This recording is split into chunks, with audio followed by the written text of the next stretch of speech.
8 years ago today, August 8th, 2022, Five Nights at Freddy's, a point-and-click survival horror game made by Scott Cawthon, came out. It was an instant hit, being covered by YouTubers who are still highly regarded to the community today, like Markiplier and MatPat from Game Theory.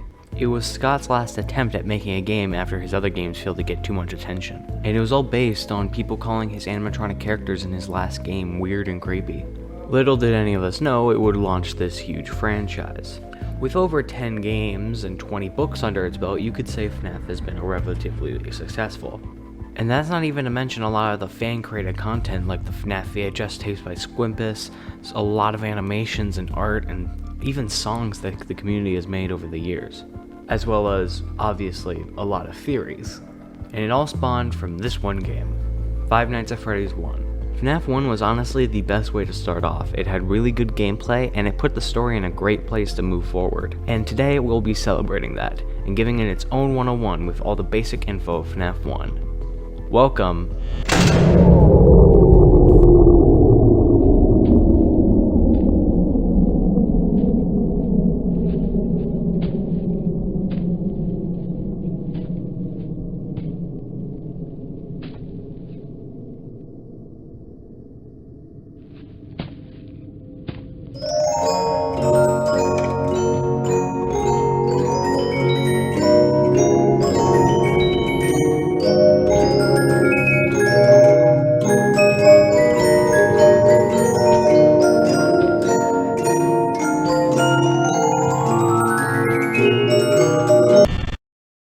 to Five Nights at Freddy's 101.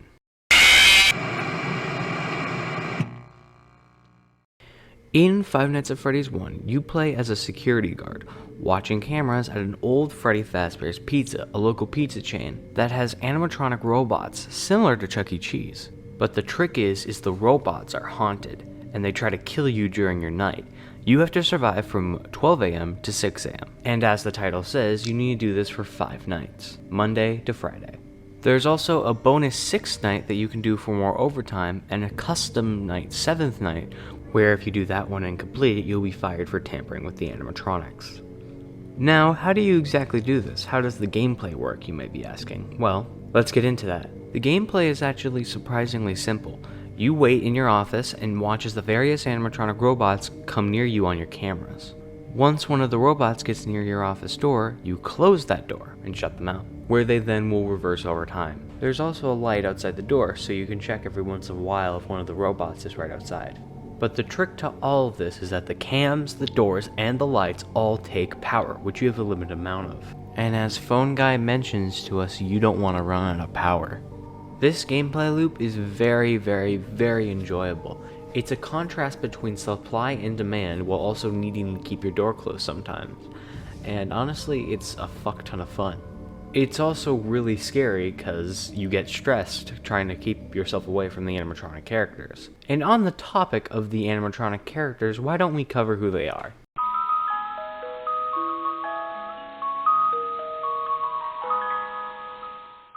Bonnie the Bunny is a purplish-bluish rabbit who plays the guitar for the band. He's the only animatronic in the game with no eyebrows.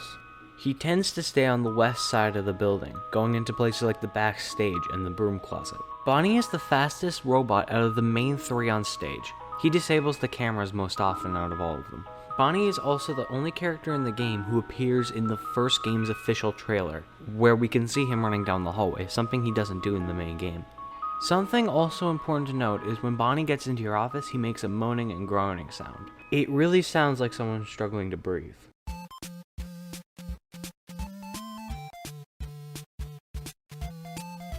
Chica the chicken is the girl of the group. She's a yellow bird with orange-colored feet. She also has a pink cupcake named Carl the Cupcake. She tends to stay on the east side of the restaurant, going to places like the kitchen and the bathroom area. If Chica goes into the kitchen, she'll bang pots and pans. Just like Bonnie, she makes a rasping, groaning sound when she gets into your office.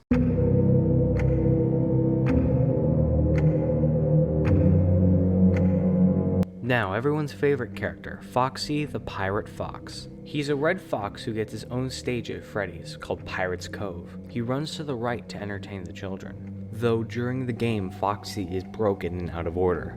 Unlike Bonnie and Chica, you need to watch the cameras to see if Foxy moves, and if he does, you need to close your door. When you close the door on Foxy, he'll bang his hook against the door, taking power. He takes more each time. Foxy is also halted by the cameras, so if you continue to watch him, he's unlikely to move.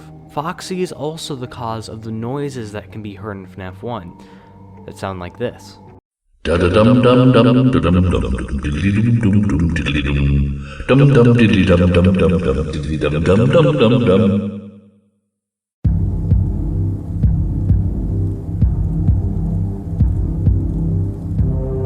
Freddy Fazbear is the lead of the band. He's a brown bear with a black bow tie and top hat. Freddy only starts moving on night 3 and mostly sticks to the shadows. Every time Freddy moves, he does a laugh.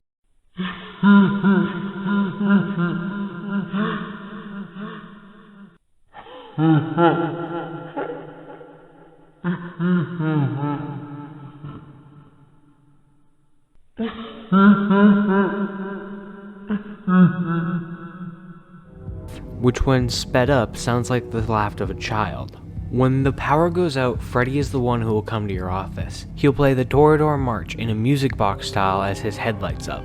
The power will cut, and then you will be killed by Freddy. Freddy is the most aggressive animatronic on 20 mode besides Foxy. He cannot regress, only progress in his progress once he moves off the stage. He was also the first introduction of cam stalling in the series, a tactic that is now recommended to beat 420 mode, and is used to beat 5020 mode in Ultimate Custom Night.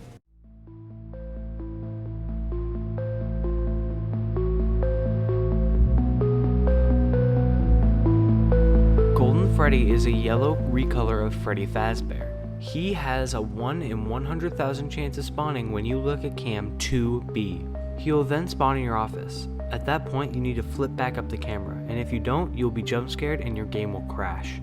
If you type 1987 into the custom night screen, you will get a Golden Freddy jump scare as well, a reference to the bite of 87. Whenever Golden Freddy appears, he also seems to be accompanied by a little girl's laugh, which sounds like this.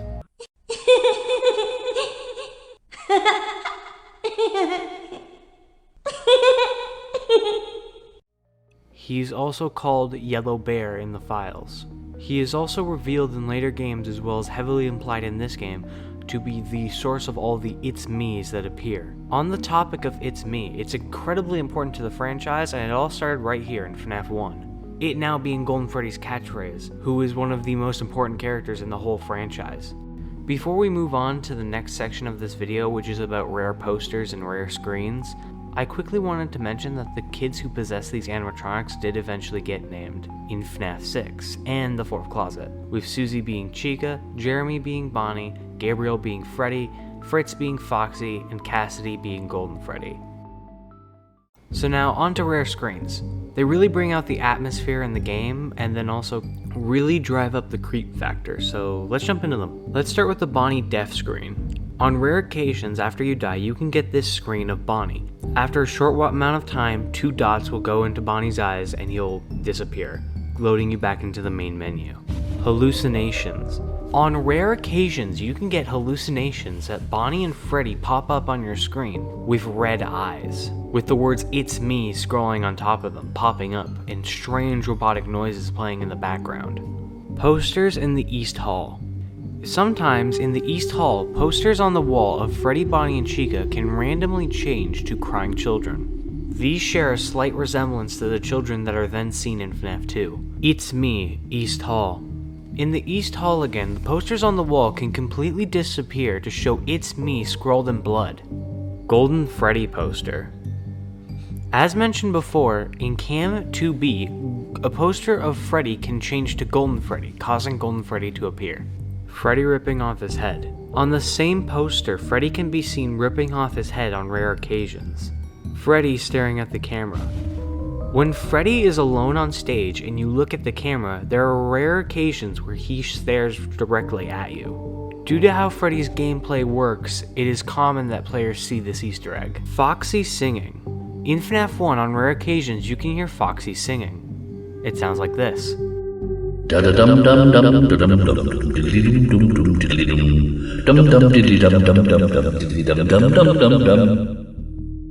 Endo's in the back room. On rare occasion, every single head in the back room will stare back at you when you look at that camera. Now I'm going to quickly slide over to some unused features that didn't make it into the game. FNAF 1 was originally meant to have a live system. How this would work exactly is unclear. There's a screen that can be found in the files that goes unused of all 3 robots staring at you from the main stage. This was most likely scrapped due to how little amount of time the robots are actually on stage together. And finally, Bonnie running down the hallway, which can be seen in the FNAF 1 trailer but never made it into the main game. And that's all for rare screens. You can also boot Freddy's nose. Moving on. At the end of the week you get a paycheck that says Mike Schmidt on it. You learn that you're working in November of an unknown date. But by doing some quick math you learn that you make $120 a week, aka $4 an hour. This places the game in 1993, which is later confirmed by FNAF 3, 6, and FNAF AR. Now here's a big question, who do you play as in FNAF 1? And for most FNAF fans I feel like this is gonna be pretty clear, but I'm gonna say it anyways. In FNAF 1 you play as Michael Afton, who can also be seen as the Foxy brother in FNAF 4. He is the eldest son to one of the owners of Freddy's, William Afton. William Afton is also the person who murdered those kids at Freddy's, also known by fans as the Purple Guy. Now before we get into the final part of this video, which is transcripts, which is going to be a blast, I quickly wanted to run everyone through the main cameras. There's the show stage, the dining room, Pirates Cove, West Hall Corner, Supply Closet, East Hall Corner, Backstage, Kitchen, Restroom. The only notable one to call out is the kitchen, since the kitchen is the only one with no visuals and only audio. Phone Guy is basically your tutorial when you get into the game. He kinda teaches you how to play, as well as introduces you to some concepts for lore. Phone Guy is voiced by Scott Cawthon, the creator of Five Nights at Freddy's. I'm going to quickly describe everything that's super important in the phone calls, since playing the phone calls in the video would kind of just be half the video since they're pretty long. Phone Guy is finishing up his last week on the job, and he's recording these messages to help you get through your first nights. He mentions how the robots are allowed to walk around at night, due to the company not wanting their servos to lock up for too long, even though the true reason is that they're possessed. Phone Guy mentions here that the robots are 20 years old, which has been retconned. These robots were confirmed to be made in 1983 in FNAF AR. Phone Guy also mentions something called the Bite of 87, where someone got their head bitten by the robot and it removed their frontal lobe, yet the person is said to live by Phone Guy. Something also important to note that the bite that is seen in FNAF 4 is not the Bite of 87. Phone Guy says that when you're seen after hours by the robots, they most likely won't see you as a human. They'll see you as a naked endo without their costume on, which is against the rules here at Freddy Fazbear's. This will end up with them stuffing you in a suit, which, due to how the suits are made, ends up killing the person that they stuff. We can actually see this in the game over screen. He also gives us very important advice to check the cameras and to make sure not to run out of power. Phone Guy says hi. He mentions how the robots will become more active as the week goes on. He says that Freddy mostly stays on stage unless the power goes out or when it's dark. He also mentions to check on Pirates Cove every once in a while to keep an eye on Foxy. Phone Guy says that things are going to start getting real tonight, and congratulates us for getting so far. He recommends that if we're caught, we try and play dead and go limp. He says it's just best not to get caught. He then says, catch you on the flip side, which will later become an actual place in the series in FNAF World. Phone Guy says that he may not be here to record a message for you tomorrow, and that it's been a bad night for him. He also mentions how we should check the suits in the back and that he's going to try to hold out. We then hear a scream from Golden Freddy, and that is the death of the Phone Guy. Throughout the call we can hear moaning, the Toreador March, and Foxy banging his hook on the door. Night's 5 call just sounds like a gargled mess, but under that gargled mess is a transcript from an autobiography of a yogi. And the final line was misheard as Joy of Creation due to it being cut off. This is the inspiration for the fanverse title under the same name. as well as sparking many theories about the animatronics bringing life to security guards by stuffing them in the suits, aka the joy of creation. Phone Guy was a mighty addition to FNAF 1, and honestly I think it was kind of the best part. Phone Guy is still loved today in the community and definitely deserves it. Also, Scott did a really good job with the voice. Now, before we end off this video, we're going to quickly go through the MCI posters as well as the Help Wanted newsletter you get at the beginning of the game. Help Wanted, Freddy Fazbear's Pizza. Family pizzeria looking for security guard to work the night shift, 12 a.m. to 6 a.m. Monitor cameras, ensure safety of equipment and animatronic characters. Not responsible for injury/dismemberment. $120 a week. To apply, call 1-888-FAZBEAR. This honestly was a really good way to start the game because it gives off a really creepy vibe off the bat. Now, time for the MCI posters. Kids vanish at local pizzeria, bodies not found. 2 local children were reportedly lured into the back room during the late hours of operation at Freddy Fazbear's Pizza on the night of June 26th. While surveillance footage identified the man responsible and led to his capture the following morning, the children themselves were never found and are presumed dead.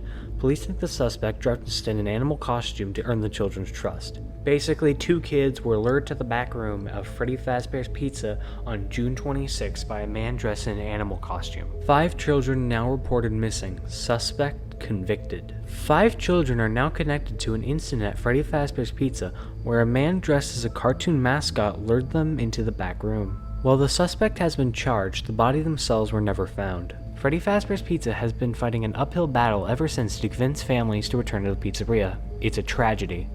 5 kids are now connected to the situation where the man lured them into the back room. Freddy's has also been described as fighting an uphill battle ever since then. It states that the suspect has been convicted, which has either been retconned out of the series or is true. But if it is true, it's important to note he did not stay in jail for very long. Local pizzeria threatened with shutdown over sanitation. Local pizzeria Freddy Fazbear's Pizza has been threatened again with shutdown by the health department over reports of foul odor coming from their much-loved animal mascots. Police were contacted when parents reportedly noticed what appeared to be blood and mucus around the eyes and mouths of the mascots. One parent likened them to reanimated corpses. The robots are bloody and they smell, and the place is being threatened with shutdown. Local pizzeria is said to close by year's end. After a long struggle to stay in business after the tragedy that took place there many years ago, Freddy Fazbear's Pizza has announced it will close its doors by year's end. Despite a long search for a buyer, companies seem unwilling to associate with the company. These characters will live on in the hearts of kids. These characters will live on. CEO. Freddy's is closing its doors by year's end, and the company's characters will live on in the hearts of kids everywhere, as well as live on as ghosts in their animatronic bodies. This newsletter is most likely the only one that comes from modern day in the game, 1993, with all the others coming from back in 1995. The first time I ever saw Five Nights at Freddy's, I saw Markiplier play it. That was on like June 20th of 2014. I was just barely 8 years old when I first found Five Nights at Freddy's, and now I'm 16. I'm literally double the age I was. FNAF has almost been half my life, and it's going to be soon. And I made this video just to say thank you. It's brought me so much joy and so much creativity and so much everything. I'm saying thank you to Let's Players who got me into it, like Mark and Daco. I'm saying thank you to MatPat for getting me engaged in theories. And I'm saying thank you to all the content creators who put so much effort into their work, like a living tombstone. I'm saying thank you to all my friends who make FNAF funner for me. But most importantly of all, I'm saying thank you to Scott for all the books and all the games. Though things have been rough recently, thanks. Happy 8 years. Let's hope there's more to come. And on that note, thank you for watching this video, and I'll see you on the flip side. Later.